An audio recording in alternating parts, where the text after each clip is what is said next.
On April 25, 2015, a massive earthquake hit Nepal. It killed thousands and devastated the country's economy. In the effort to rebuild, NGOs and the government tested a new approach, delivering money directly to victims as well as offering food and other forms of aid. But the initiative hit tangles. According to NGOs and the government, in some places money has been lost or misspent. Plus, only a third of the 28 million people here had a bank account before the earthquake. NGOs say although the money handouts are spurring more people to open bank accounts than ever before, bringing banking to remote communities is still a huge challenge.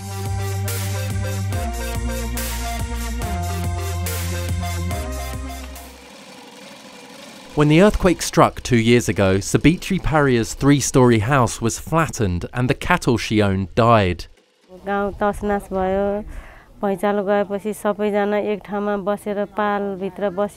She was given food and a survival kit as immediate relief, but Sabitri also received money. With it, she bought a sewing machine, and together with other women in the village, she also bought 5 pigs. The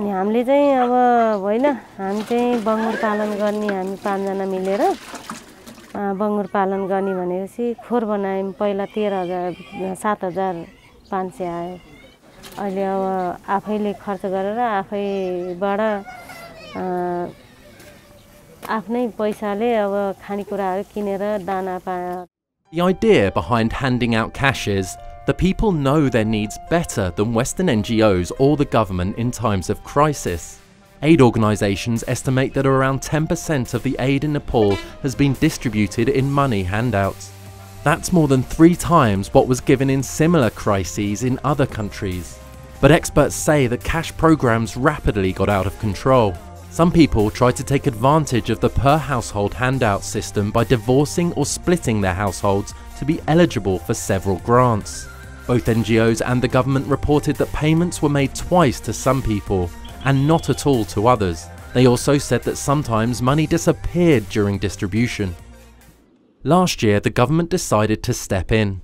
Using funds from the World Bank and several national aid agencies, the Nepalese authorities decided to distribute $3,000 to the earthquake victims on one condition: only if they had a bank account. 500,000 people of Nepal opened bank account during this reconstruction process. Everything can be now transferred to the bank account of those individuals, which is more transparent, fast, and you also save the lots of costs. Rather than sending people to the rural areas to distribute the cash, you just transfer money into their account. However, the process of setting up the bank accounts has hit difficulties. Names were misspelled, blocking access to the money, and bank accounts were created for people who'd already died.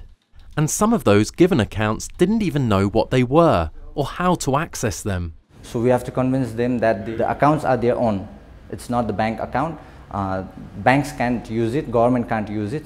So they want to withdraw every penny of the grants they have because they thought that if they don't withdraw, the money will vanish. Government officials say people will learn how to use the bank account over time as more money is transferred to their accounts. Another challenge here is distance. A large part of Nepal's population live in remote parts of the Himalayas.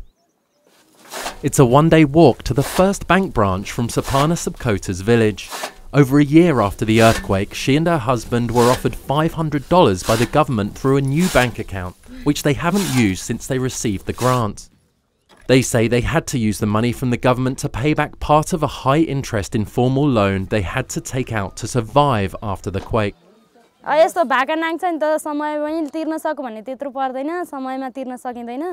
The victims who don't use money for reconstruction are barred from getting further grants. As Sapana Subkota hasn't yet started building her new house, she won't be eligible. The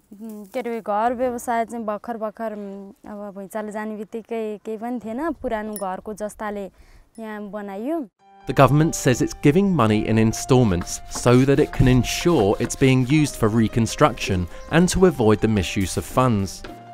Today, officials say only 20,000 homes are being rebuilt out of the 800,000 targeted by the program.